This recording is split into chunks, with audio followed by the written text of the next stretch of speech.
Our stadium is currently undergoing construction for our new Orca Encounter. This will be a brand new presentation where you're going to get to learn about our whales and see how we care for them each and every day.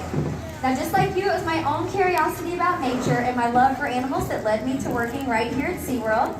I grew up in Georgia, where I would frequently visit SeaWorld in Orlando, and it was my unique experiences there at the park that fostered a passion for these animals and a desire to learn about them more. So I am so happy to be able to share that passion with all of you today, and hope to inspire you to protect our natural world. So if you're ready to get started, it's my privilege to introduce you to our incredible whales. So up first, we have a 23-year-old female. She is headed over here to this long slide out. She's going to prop up on her pectoral flippers. Ladies and gentlemen, this is Shuka.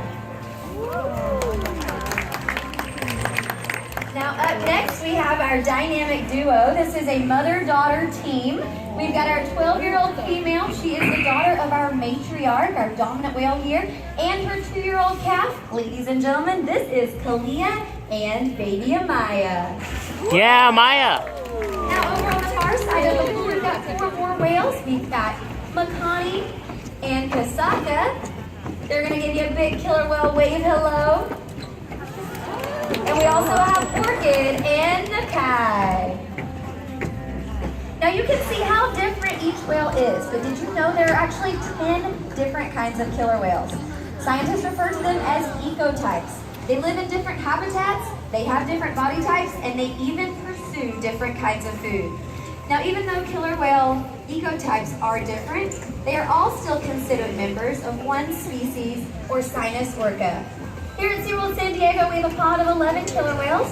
We have 5 males and 6 females, and they range in age from our baby Amaya, who is only 2 years old, all the way up to Corky, who is 52 years old. Wow. Now you might be able to tell just how difficult it is to judge how large the animals are. Our killer whales at SeaWorld San Diego range in size from about 1,200 pounds all the way up to close to 10,000 pounds. Their black and white coloration is a type of camouflage that hides their actual size and weight from their prey. This is called disruptive coloration. Now on their backs, killer whales have a predominant dorsal fin. This dorsal fin is used for balance and stability while swimming.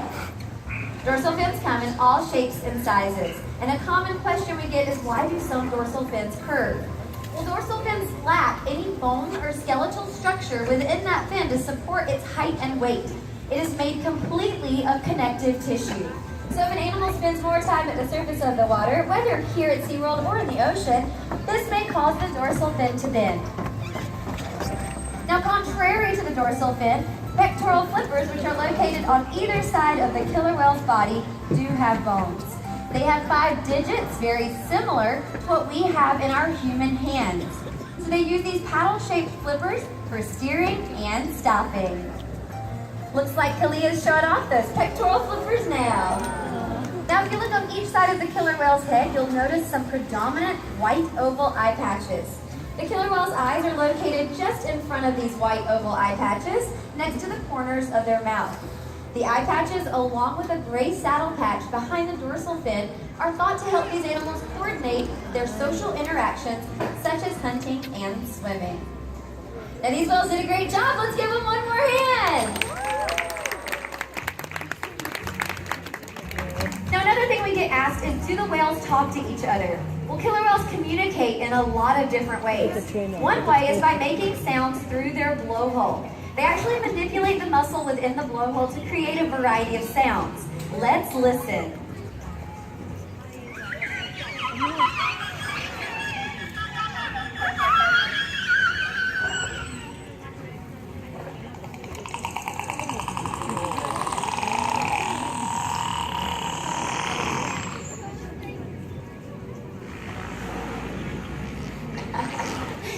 Each kind of whale, each pod has their own dialect, their own unique set of calls.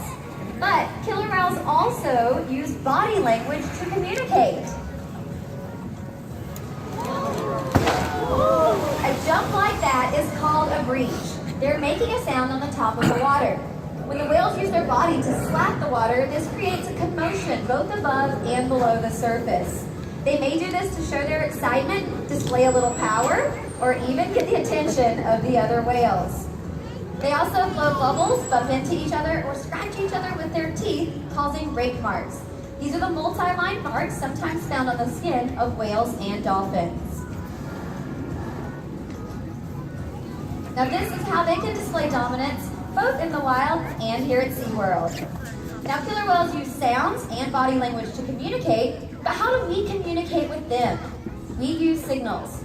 Communication is an important part of developing the strong relationships we have with these whales. Because of this connection, one of the things we're able to do is train husbandry behaviors. Now, husbandry behaviors allow the whales to participate in their own health care. When the whales learn to offer their tail flukes, we're able to collect a blood sample. Their veins actually run very close to the surface of their skin, similar to the veins in the human arm. So from this blood sample, we can check on the overall health of our whales.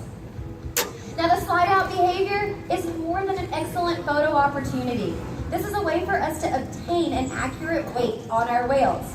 We track their weight to make sure the whales are healthy and the calves are growing properly. Now the high energy behaviors such as fast swims and breaches are behaviors killer whales do out in the wild as well as right here at SeaWorld. And these behaviors ensure that the whales get the exercise they need each and every day. Now we want to showcase some of those high energy behaviors for you right now. And we also want to point out that everyone in our soak zone over on the pathway, you might get a little wet. So, is everyone ready to see these amazing behaviors? Yeah. All right, let's go.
Back dive.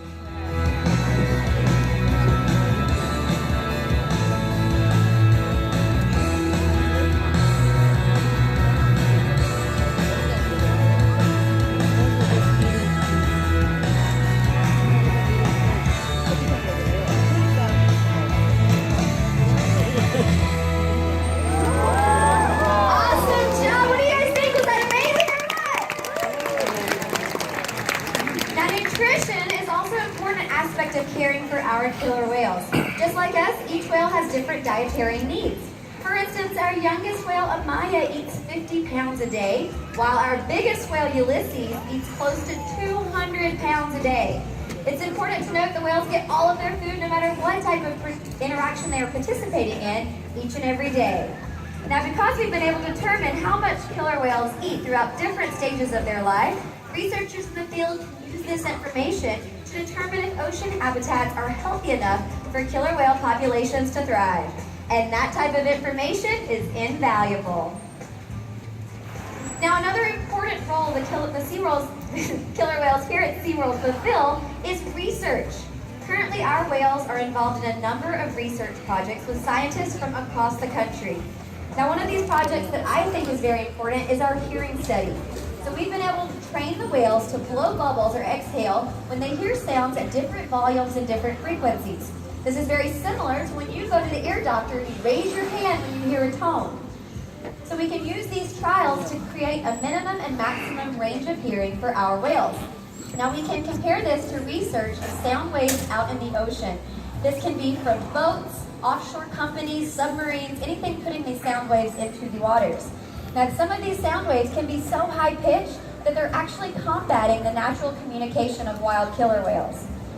So this information provides critical data to scientists so that we can contribute to the conservation of healthy wild populations of killer whales.